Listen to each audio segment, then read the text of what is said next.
Welcome. Good evening, everyone. Thank you for joining us for another edition of Laptop Cinema Club. You know how I love to do these things, but this particular edition is really close to my heart because this film meant so much to me personally. And if you have not seen it yet, you need to go ahead and get on it because this film is a revelation.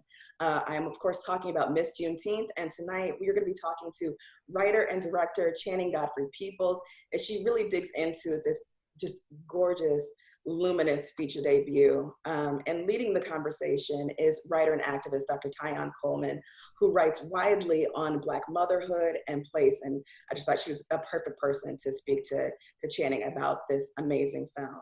I want to do a couple quick housekeeping announcements. So upcoming events. Tomorrow we have our DCA program showcase. Please do come out, support your fellow filmmakers. We're going to be doing a virtual screening of these short films, and then we'll be having a panel with the filmmakers. We'll be hosting it right here on Zoom in the Women in Film Zoom room, so please come join us. That's from 5 to 7 p.m. tomorrow. Then Thursday, we've got another edition of Laptop Cinema Club. We'll be going back to TV with this one and talking about Zoe's Extraordinary Playlist. We've got the producer and choreographer of that show, Mandy Moore, as well as the lead actor, Jane Levy, for that conversation. And moderating it is a media critic, Anita Sarkeesian. So I'm very excited to have that conversation on Thursday as well. Then Friday, we're going to be hosting our Groovy webinar. Women in Film is partnering with Groovy to offer a one-stop shop place where you can connect with other filmmakers, creatives, below the line folks, but also where people can find you to get you those all-important jobs. So we want to let you know what Groovy is, how you can use it to your best advantage. So please check that out. It's going to be at 1 p.m. on Friday. Just as a reminder, we will be taking questions at the end of the conversation, so please submit them in the Q&A window in the here in your Zoom. We would love to have you, submit those questions. So yeah, without further ado, I just want to go ahead and get started, and I want to tell you a little bit about our moderator and our director, speaker for the evening. So Dr. Taiyon Coleman is a Cave Canem and Vona Fellow, and her writing has appeared in Bum Rush the Page, a Deaf Poetry Jam, Writing Shotgun, Women Writing About Their Mothers, The Ringing Ear, Black Poets Lean South, Blues Vision, and What God Is Honored Here, writing on miscarriage and infant loss by and for Native women and women of color. Her critical essay, Disparate Impacts, Living Just Enough for the City, appears in the 2016 anthology, A Good Time for the Truth, Race in Minnesota. Her article, The Risky Business of Engaging Racial Equity in Writing Instruction, A Tragedy in 5 Acts, was awarded the 2017 Mark Reynolds Best Article Award, and her essay, Poems as Maps, An Introduction, appears in the August 2017 issue of Places Journal. She's a 2017 recipient of a McKnight Foundation Artist Fellowship in Creative Prose, and she's one of 12 of Minnesota's emerging children's writers of colors, selected as recipient of the 2018-2019 Mirrors and Windows Fellowship, funded by the Loft Literary Center. She's also an associate professor of English and Women's Studies at St. Catherine University in St. Paul, Minnesota. Our featured speaker is writer-director Channing Godfrey Peoples. She's an MFA graduate of the USC School of Cinematic Arts and one of Filmmaker Magazine's 25 New Faces of Independent Film for 2018. As an African-American woman, her films are character-driven stories focusing on the resilience of the human spirit, often featuring Black women at a turning point in their lives. She's a Sundance Fellow, Austin Film Society Fellow, SFL Film, Westridge Foundation Fellow, King Family Foundation recipient, and has served as Time Warner Artist in Residence. Her short film, Red, is a GGA Student Jury Award winner, among other honors. Channing wrote 2 episodes on season 3 of Queen Sugar. She also wrote and directed a short film, Doretha's Blues, that was made possible by the support of Refinery 29 and Level Forward in their Shadowbox anthology series.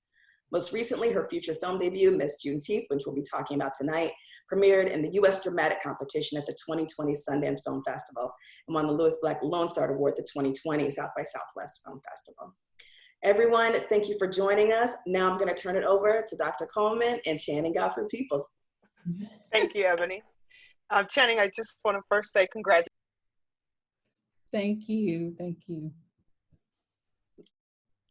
Dr. Coleman, can you hear me? I think you're muted. Let's see, make sure I'm not. Okay, can you hear me now? We hear you perfectly. Okay, good. I just want to say congratulations, and it's such an honor to be in conversation with you today. I first want to start, maybe, I know that you're from Texas, but if you can just briefly tell us a little bit about yourself. I did kind of scramble and do my homework, but I noticed you don't yet have even a Wikipedia page. So just a brief bio about yourself and Texas and how you grew up. Oh yeah, I'm still riding under the radar a little bit, which is kind of nice. But you know, Dr. Coleman, I want to tell you that it's such an honor to be in conversation with you. And this conversation made me a little nervous because I said, oh, she's going to tell me more about the film than she's going to tell me more things about the film than I know right now, probably. But it truly is an honor, and I love your work, and I'm appreciative of your work. And thank you so much for being here. It's interesting because when you talk about tell a little bit about myself, it's hard to kind of figure out which part, but I'll tell you how I came to cinema, and it was in a non-traditional way. I was born and raised in Fort Worth, Texas, which is the largest city. You know, it's like the 13th largest city, I think, in the U.S., but I felt like I was raised in a little country town because I was born on the South Side. You know, I mean, I was raised on the South Side. And it was a very like close-knit African-American community. And, you know, everybody knew each other. You know, we all knew what was happening in the community. And a big part of that every year, what we did was we commemorated Juneteenth. And, you know, I hope everyone on the call is probably now familiar with Juneteenth because it's been in the news quite a bit. But, you know, Juneteenth is the day that we commemorate in Texas because the enslaved people in Texas didn't find out that they were free until 2.5 years after everyone else. So, you know, Emancipation Proclamation in 1863, we find out on June 19th of 1865. And so June plus 19th equals Juneteenth. And it was second nature to commemorate every year. You know, I was always as a kid look forward to like the parades and the blues music and everything. And I never really thought about the meaning behind it. You know, I heard it like the adults would tell us, you know, it was part of our history and they would pass it down, but you're just more excited about the pomp and circumstance of the day.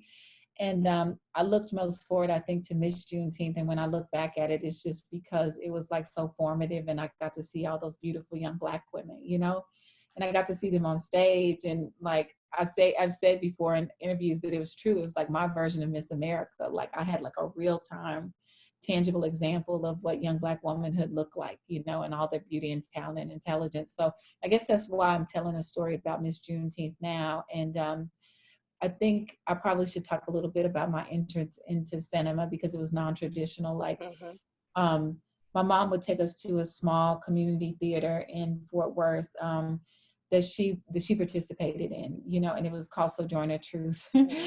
And I got to see plays now that I realized for a kid are so complex about Black life, you know, like Pearly and For Colored Girls. And I think it was just formative for me. And, you know, then I went on to like, I dove into literature, like reading was such a big thing in our household. So I fell in love with like Toni Morrison and Alice Walker and Dr. Maya Angelou and Gloria Nyla, J. California Cooper, you name it, you know. Yeah. Was always reading, and that gave me the space to just like visualize pictures in my head of like these really complex Black women who were leading these stories, you know.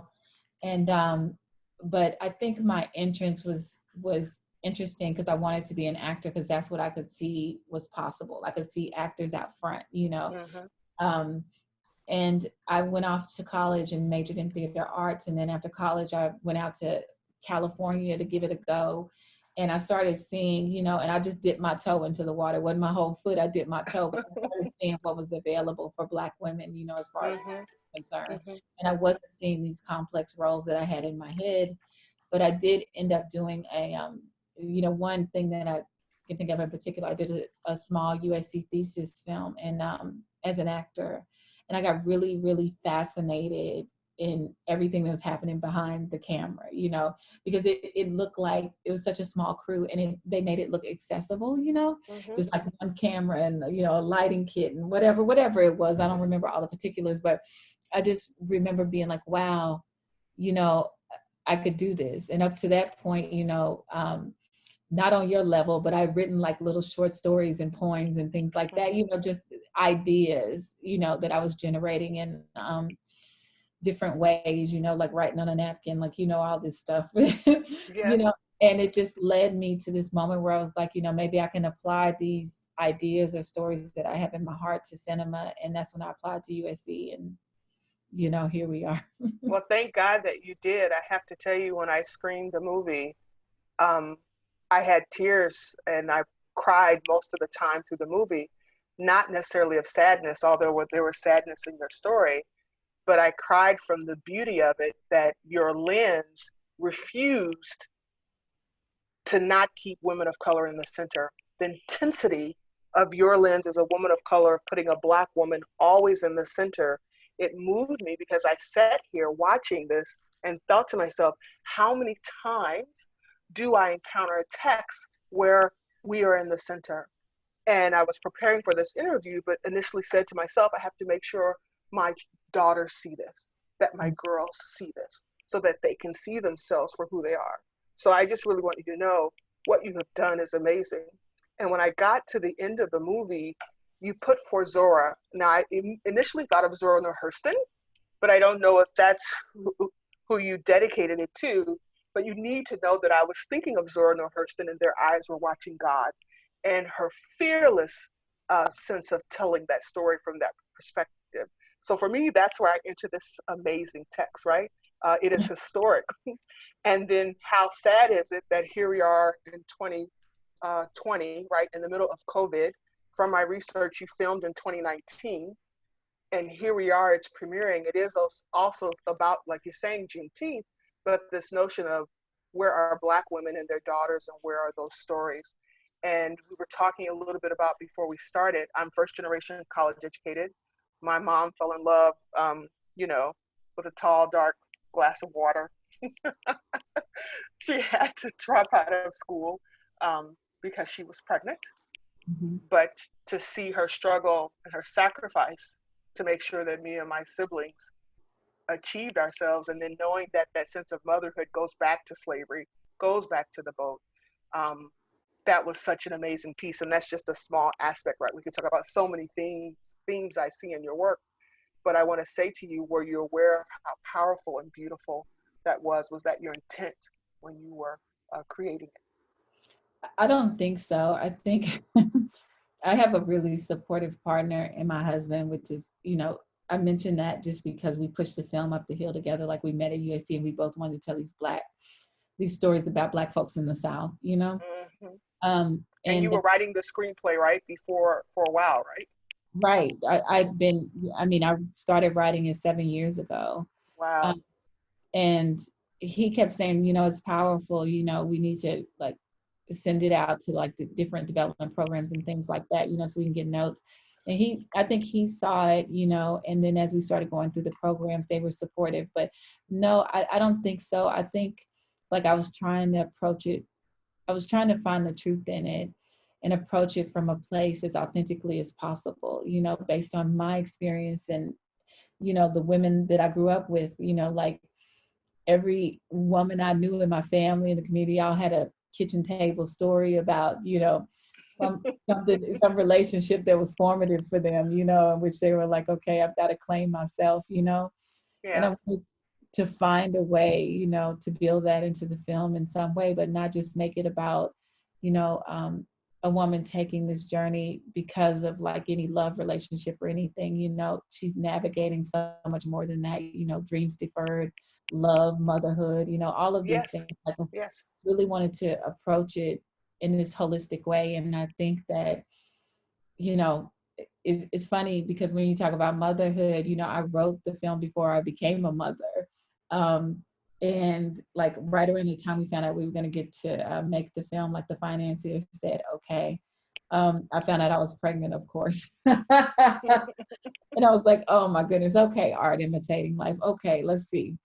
And I didn't get to make the film that year because my daughter was literally due on in the middle of the summer, which is when we would have to shoot the film anyway, because we were shooting, you know, in an existing parade. So the schedule was built around that. So that's how we ended up, you know, we wanted to make it in 2018. And then we ended up having to make it in 2019 because my daughter had been born and I think she turned a year on set.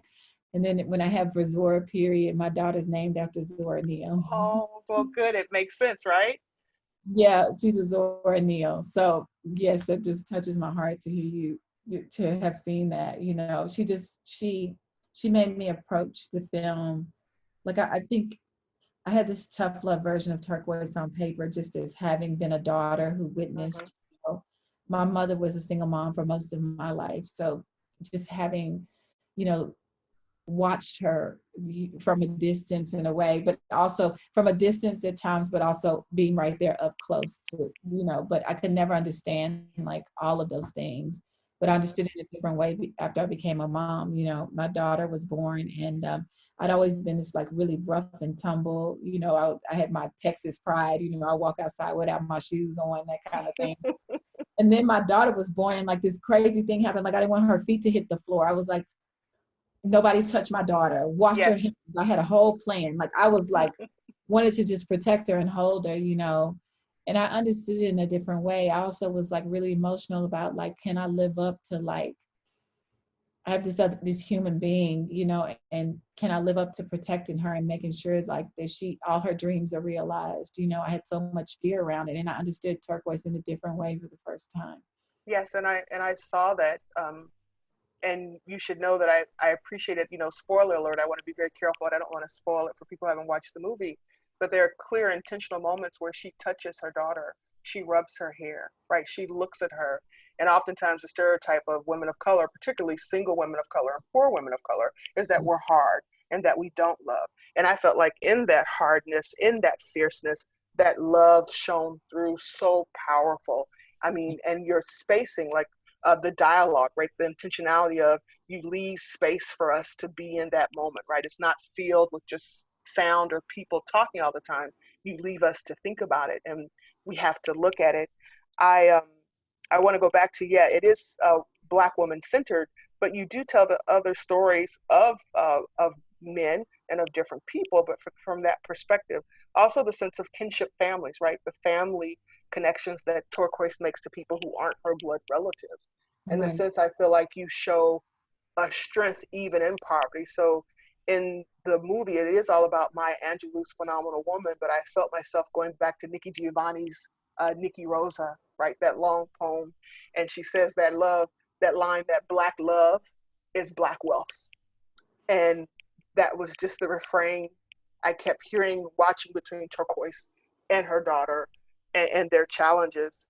Um, I want to start with a quote that I read that you said, what we leave behind and what we choose to take forward, in describing the movie and the script and the story.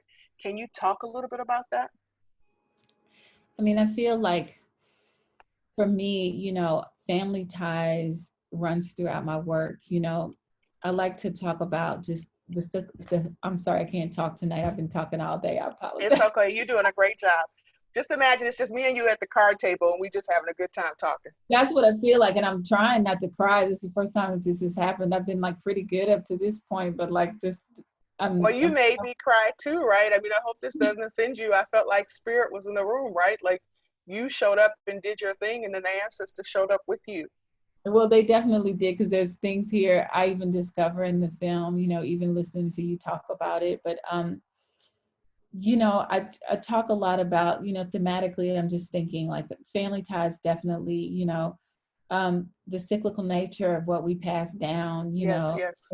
and I was just kind of, I think everyone, I can remember at a point in my life where I was just like, okay, this makes sense that my family's embraced this, but like, do I want to take this forward? Is this serving me? And I Mm-hmm. think that in the film, like, that's a moment that I wanted to see Turquoise realize. And I don't even think it's a distinct moment. I think it's a series of moments, and hopefully people kind of catch that as we go on this journey with her. But that's often a big deal. And then I was also, navigating this theme of Juneteenth, Mm-hmm. and this sense of like what freedom means for us. And Mm-hmm. so there was just this constant, applying freedom to all of the characters, really, like asking what does freedom mean to all these characters, but especially to Turquoise, like how does she get free, especially in the space of this story, and what's holding her back, and how can she move forward? So those questions were always, Right. in my head. Well, I felt like you complicated that, right? Because similar to, I would say, Toni Morrison, right, and Zora Neale Hurston, Black people are centered. In a sense, white people and white supremacy is off stage, except for that moment with the dress, right, and her putting in layaway. But you complicate it because there's the rejection of traditional Western religion, right? Her mother struggles with alcoholism, and you can't even imagine in what pain her mother has gone through, right? And sometimes what is the burden of being pretty or being beautiful, right? That's a double-edged sword. But then also looking at Mrs. Washington, is that the character's name? My memory serves me correctly. Yes, correct. And the whole thing of etiquette, and are we trying so hard to assimilate that we don't even see ourselves? We lose who we are. So yes, I saw that complexity, which I think all of us, I imagine we try to encounter in this kind of dominant culture, but I felt that you did it with grace, right? There was a sense that there, but for the grace of God go I, that I felt like it was free of judgment, but my God, getting free was just one thing. Imagine all the other things we have to confront emotionally and spiritually with ourselves, that we have to navigate around what oppression does to our personal, internal, most intimate lives, which I felt you captured. And for me, I'm excited. I mean, you grown, I'm not trying to tell you what to do, but I feel like this is just the beginning of your stories. I can't wait for what other stories that you're going to tell. We have a couple of minutes. I'm particularly interested, I'm a romantic at heart. We can have that conversation another time, because, I was the poor Black girl that read my mama's cheap romance novels, and that's how I became literate. But your notion of money and banking, I thought, was so profound. Was that intentional on your part to talk about where does wealth reside, right? So we started with Nikki Giovanni, Black love is Black wealth. And there's a way in which how money circulates and works in the characters. Can you talk about that? That was so difficult because, like, even in sending out the script to get notes, the notes would come back and it would be like, these numbers aren't adding up. This is not. And I was just trying to explain this, I was trying to convey this, just an understanding that I feel like so many of us inherently have, like you're just trying to make it work, Yes. And so it never mattered to me as much the dollar amount, even though we were tracking that, my producers were tracking it more closely than I was.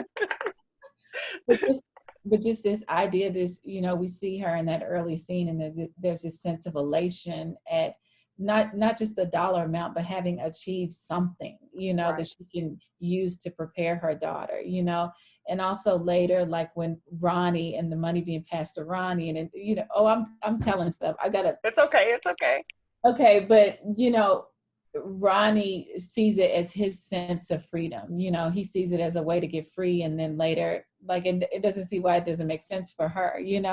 Right. He wants to be able to pass something back to his daughter. So it's like wealth, but it's also about legacy and what money can mean for you. Right. And what can you choose? And the courage of Black women saying, I choose myself. Myself is my first love. Right. So know that I'm also in my mind thinking I'm going to teach this movie in the various ways that it's going to be in my classes. I'm going to take the class. So, and before we go to the questions, I'm not trying to make you cry, but the horses, the culture, the colors, the stepping, the dancing, the moves, the cooking, the richness and the beauty of the culture, right? And oftentimes in my field, we talk about, for oppressed people, the oppression is so extreme that there's no evidence, right? So this movie then becomes an artifact that, yes, we did exist. Yes, there is beauty, there is thriving. And so it's a work of art, but it's also a historical artifact, bears witness to our experiences. And I really loved your attention to that detail. I could tell from your lens that it wasn't about feeling sorry for people. It wasn't about saying less than. It was about saying I came from this beautiful, wonderful culture, right? And the way that Zora Neale Hurston used to say, I'm not tragically Black, right? Oh, no. So can you talk about that? They say, this community so inspires me. obviously I love being Black, but you And I know, do too. this community in particular, like they're so regal. There's so much, there's a sense of like pomp and circumstance in everything that they do, but there's also a resilience and there's also a grit, which informed everything. The visual look of the film, you know, like I did not want a film that was slick. I wanted to see that grittiness, you know, I wanted it to feel like heat was coming off the frame, you know, like there's just so much that the community was informing in the film. It's just so lived in, you know, there's Yes. even the pacing. We talked a little bit about the pacing. The pacing is dictated by this sense of timelessness, you know, that, you know, you can go to that bar and we'll just sit there for hours, you know, it's a home away from home. And I could remember just sitting there and studying human behavior. You know, I would get inspired just in a woman turning her head, you know, like, and there's just so much that I love about it. And so I'm glad that, you felt those details, because it was so important for me to be able to capture the details of this world, because they're just so beautiful.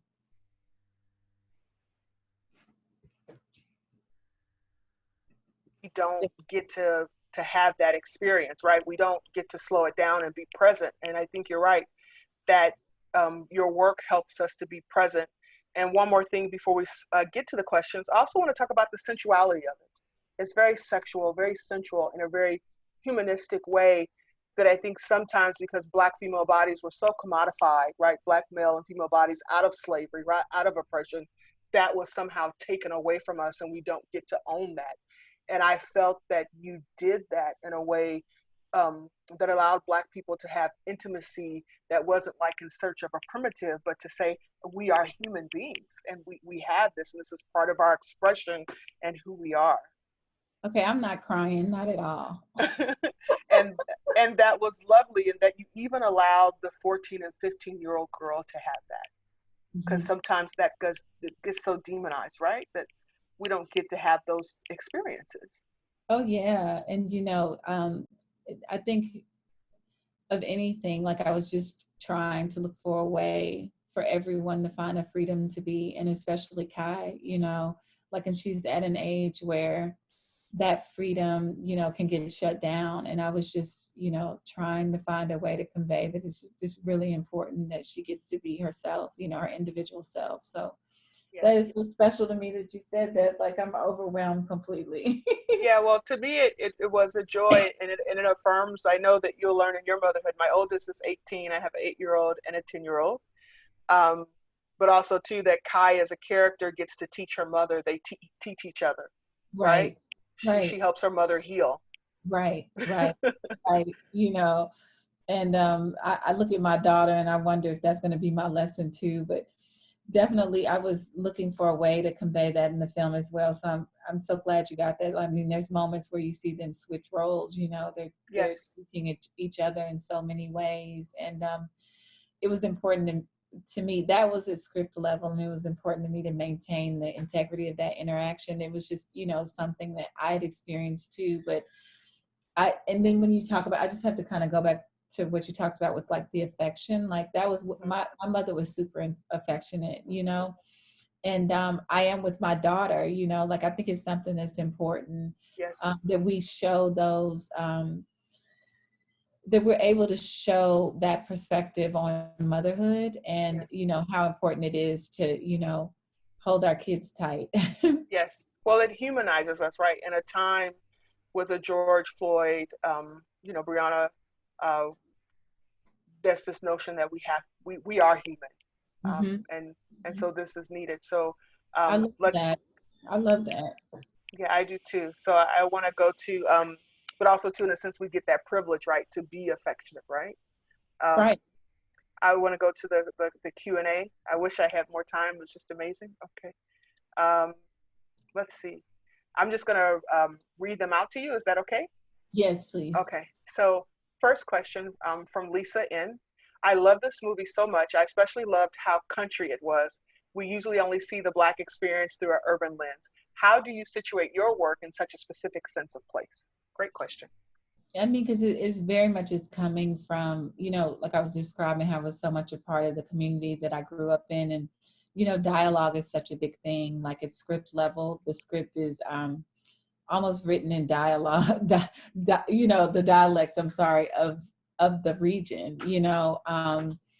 And it was important for me to, even in like casting actors, that, you know, we talked about accent and how we had to get that right. Because, you know, that you've watched so many movies that are just like, you know, immediately as soon as they start talking that they're not in the place that they said they were. Yeah, yeah. Or it's like blackface and blackface, and you're like, no. Right. And so, you know, in discussions with Nicole, who plays Turquoise, you know, I would send her like little voice notes just of me talking, you know. Mm-hmm.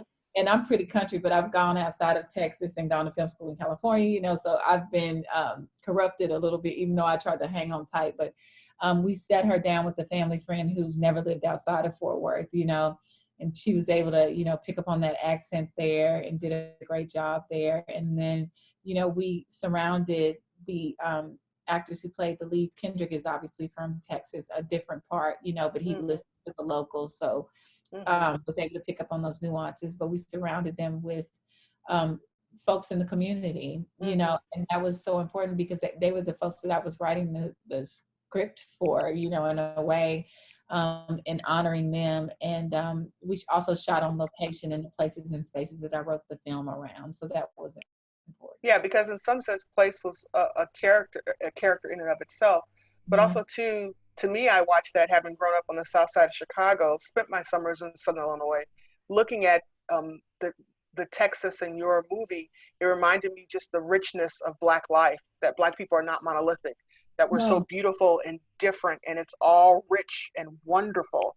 And that to me was just amazing. And then I think, okay, so if we're seeing this, what else are we not seeing? Right, I want to see more. Right. Okay, I great. know you're inside my head. Inside my head, I've said that in every interview. I'm like, we're not a monolith. That like there's a specificity in the, you know, to our stories, and I just hope that it creates a space for, you know, the specificity of people from more places to tell their stories. You know, I do too, and I think the time is now. Right. I mean, granted, you know, I want to be in solidarity with you. My daughter was born the day after 9/11. You have a wow. young daughter in this time, right? I'm sure for all of us as parents, sometimes we have this fear, but sometimes I think, okay, our kids were born prepared for the work that they're going to do, but also in the sense, if there is no other greater time that there's a space for us to do this, it's now, right? And your Right. work is being birthed in this moment, which I think is so symbolic.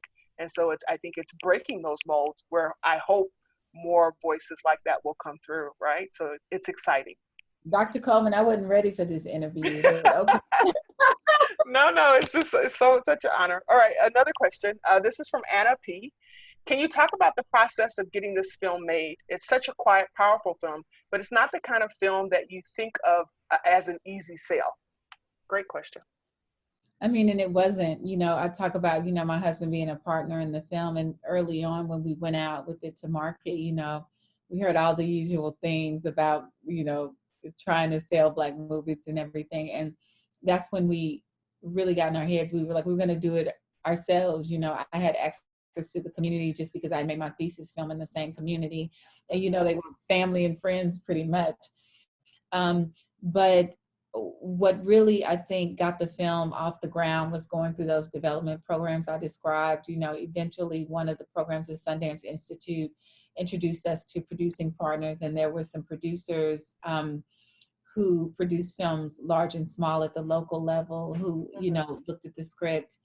And they also make films, I think, that, you know, have a similar pacing, but it was David Lowery, Toby Hallbrooks, and James Johnston, and they were from the area, so they got, you know, the regional part of the film, and so they took it to a financier.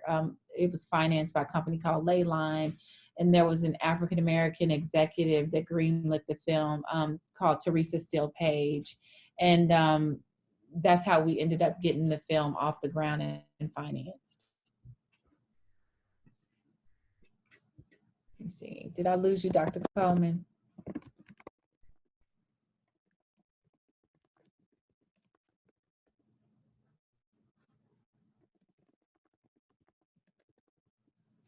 think she might have frozen, so I'm going to take over asking questions until she comes back, and then I will let her slide back into it, and hopefully it'll be a smooth transition. So our next question,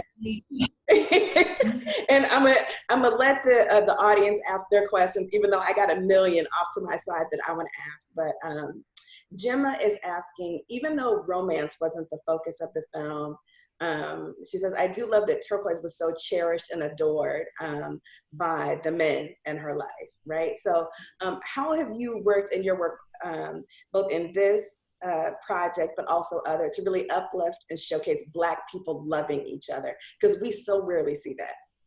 I mean, I think part of like me wanting to be a filmmaker and tell stories about Black women in particular is to show, you know, the beauty of Black women. And, you know, that makes me feel good to see that she picked up on that, because I think Turquoise is desired. And it's interesting because there's this idea that because she's a former beauty, because she's a former Miss Juneteenth, which in and of itself is different than a typical beauty pageant, you know, it's a scholastic beauty pageant.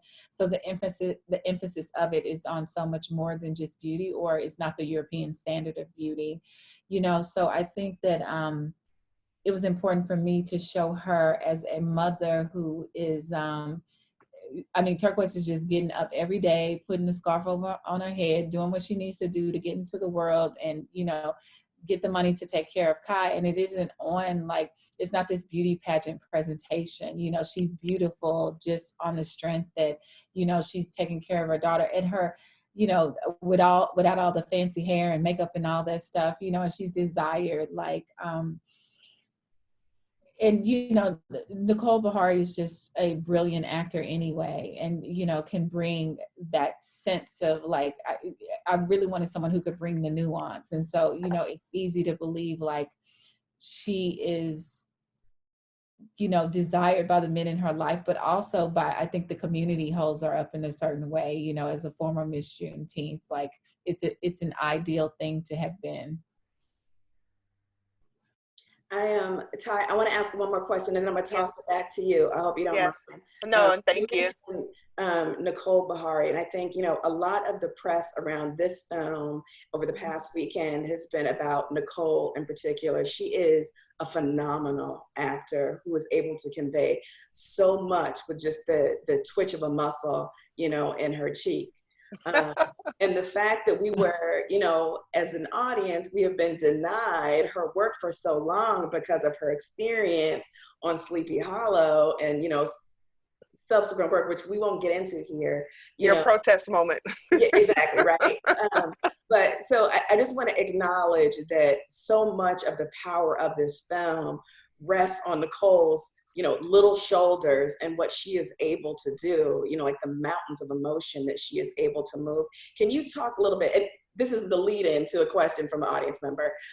What were the preparations like to work with your actors? So, you know, how long did you work with them, and what ways did you work with them to find their rhythm, you know, to help them develop that chemistry? And then, like, as a director, how do you work with, you know, your cast to bring out the performances you need? So that's the question. I'm gonna throw it back to Ty. She can ask the rest. Okay, can y'all hear me okay? Yes, yes. Okay, I think there's, you know, I was talking earlier about, you know, authenticity and how that's most important to me. And I had discussed early on with cast that I wanted to take this really naturalistic approach to the acting. And I was telling this really human story. So it was important for me that, you know, it was as conversational as possible. And so there's several things I talked to y'all earlier about how, you know, I talked to Nicole about the accents and how that came to be. But it was also important to me to, and this probably drives sound folks crazy. So I'm sorry if some of you are on the call, but, you know, I didn't feel like my actors, I didn't want them to be in a position to have to project. You know, I really wanted them to be having a human conversation. And so that was a discussion. Also, you know, it's an independent film. So did I get out the rehearsal I wanted? No. But I really cast as specifically as possible for actors, to bring actors in that I really felt like could bring the nuance to these roles, because the script is very detailed and very descriptive. So much so, I have a really good friend who was like, okay, so next up, you're going to go write this novel, you know?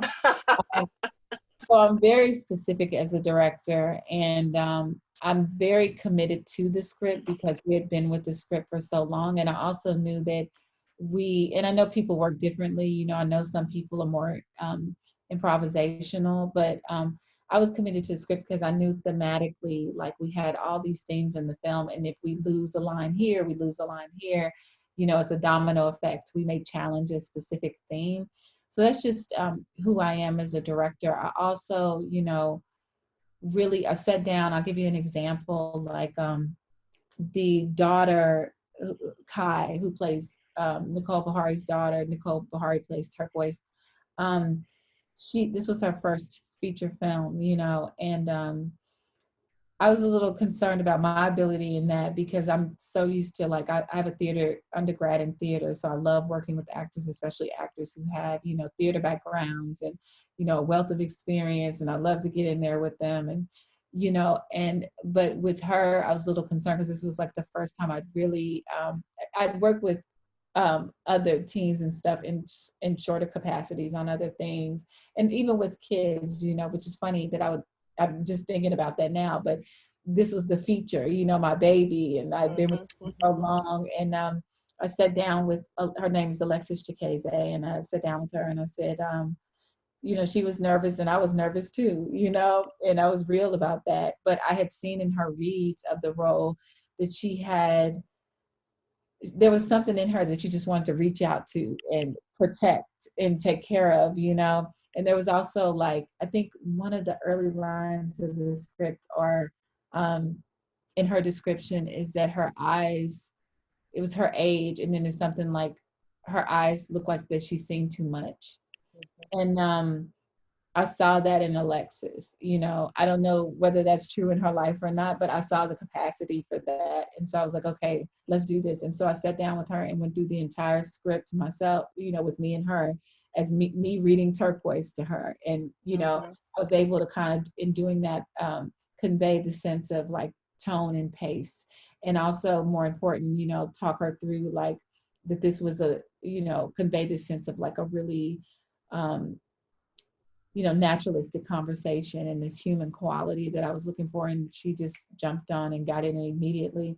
And as far as, like, Nicole, I think I said this earlier, there was like a tougher version of Turquoise on paper, like a tough love version, still that loving, but more of a tough love. And with Nicole, after I was telling you, after I became a mom, you know, I viewed the script differently. You know, I was talking to you kind of about that sense of wanting to protect my daughter, but one thing I discovered was the joy, you know, between me and my daughter. Like, I can't even describe it here, you know. But it just struck me. And I remember going in with Nicole and saying, you know, constantly, and I was saying this to all the actors, but in particular with her and Kai, and her and Kai's journey, we've got to find the joy, you know. And she's an actor who just can, you know, nuances why she's here, you know, because I felt like I needed that in that role. And so she was able to capture that for sure. And it was almost too unnerving in a way that was so realistic. I think you're right in the sense that Kai's character, she embodies, I think, that paradox that poor Black girls at risk have. They are, in fact, innocent, but they can't necessarily be innocent. And how do you survive in that place? And I imagine this was your intention, the subtle way in which Turquoise protected her, right? Like, you know, no, you're not staying home by yourself. No, don't come to my house anymore. There were so many messages that you conveyed without even having that conversation. That could be a whole different movie. But I thought Kai's presence was amazing, and you did so well embodying that sense of, yes, she has to be a woman, but she's still a child. How long can she keep that innocence, which she does get to keep? I thought that was amazing. Next question, and sorry, my technology is not my friend today. This is from Saban M. Without even naming it, Black woman's hair is a character in this film. That scene where Kai wets her hair and brings back her fro is so beautiful. Was that always in the script? Great question.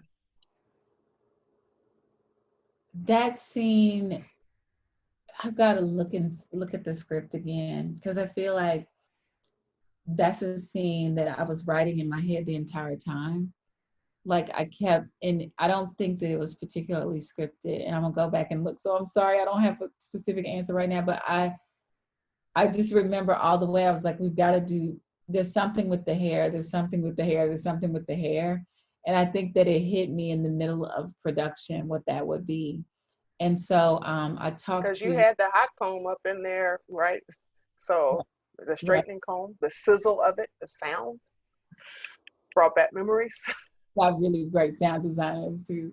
But um, yeah, I think that that was a scene that, you know, came to me. And that there's been at least one scene in every project I've done that I feel like is missing. You know, I can feel it missing, but I know like what needs to be there, but I can't really call it. And I think through the process of making the film, like it just hit me. I was like, okay, this is what we're gonna do. And there was always, you know, I was like really committed to natural hair in the film.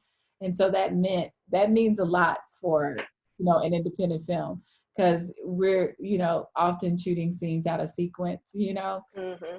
So we're going back and forth, you know, with With our your hair, hair. right. And so there was a lot of that. It was a big commitment, but I, you know, I was firm on it no matter what. Like I wanted turquoise and natural hair and cayenne natural hair. And, you know, really, for me, it was also about the community, because you can go into the community and you see like everyone has different shades and textures and everything. But, you know, I've seen these beautiful Black women, you know, with natural hair, and even the scarves on their heads are part of that environment, you know, Mm-hmm. and it's something that I mimicked for a long time, because that's what I saw growing up. And that was beautiful to me. Well, And it's did just, you mean to make it so intimate? I mean, there are moments where Ronnie always takes the scarf off of the mom's hair. She always touches Kai's hair.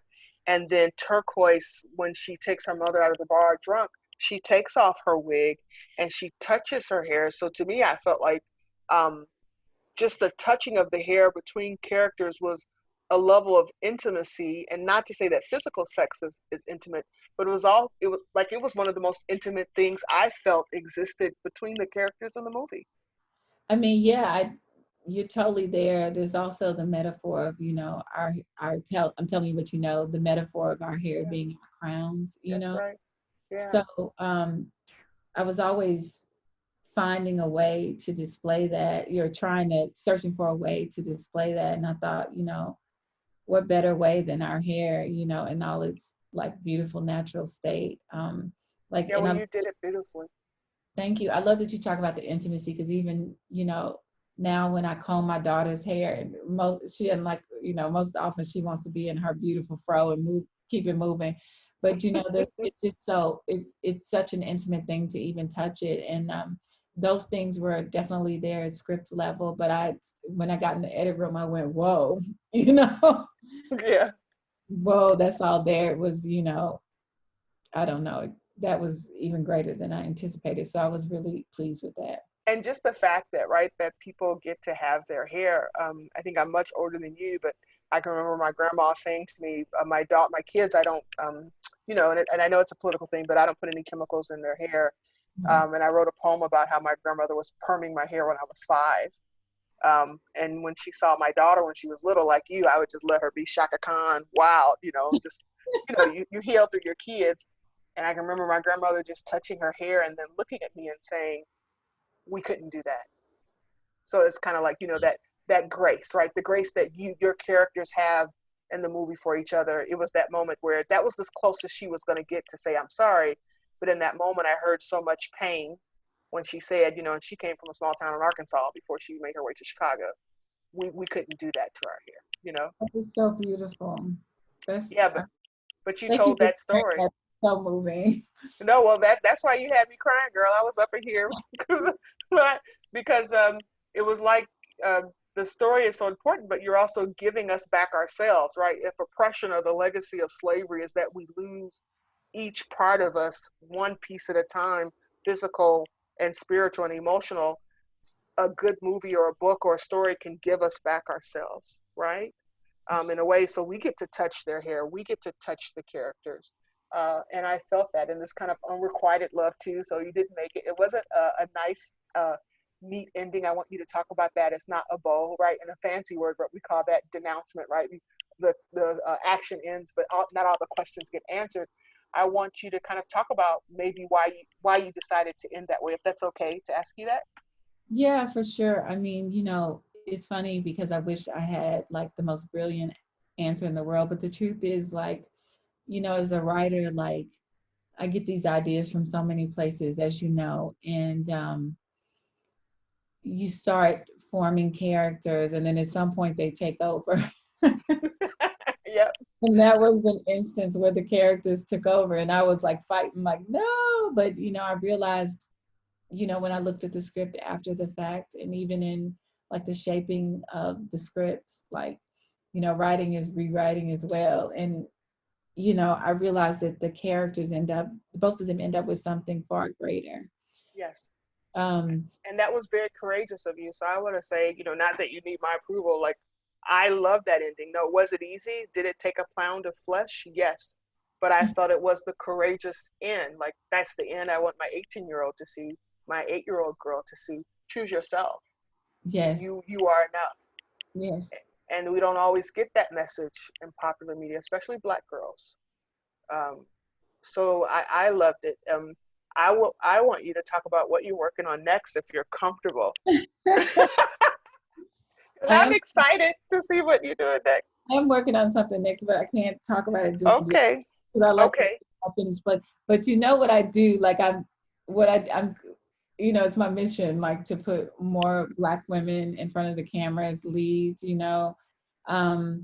and also to show a specific world, especially our worlds, and to have as much culture as possible on display as I can. So, you think it'll be in terms of, because I think there's you, the writer and the creator, right? That happens autonomously with you, and then now you've educated us. There's this all production and all these other things that happen that go into making a film. Do you think now, because you've had this success, that the next project will be easier for you to complete? I hope so. I hope absolutely in terms of time, I certainly won't be taking that long, to get, but there were, peaks and valleys in getting this film made. There's kind of no straight line to getting a first feature done. I mean, there may be other people who have been able to do it 10 times faster. But you've had this critical acclaim. So in terms of, and please forgive my ignorance if I'm not expressing this well, meaning that the funding or the backing or the support that you would need for your next project, because this has been such a critical success, do you think it'll be easier for you as you move forward? I mean, that's my hope. And that's my hope too. I've heard all kinds of things, about how the second films are harder to get off the ground and things like that. But, I mean, there was no indicator. Like, if you look at this film, you look at it on paper, there's no indicator that, like you were talking about earlier, the markets and things like that.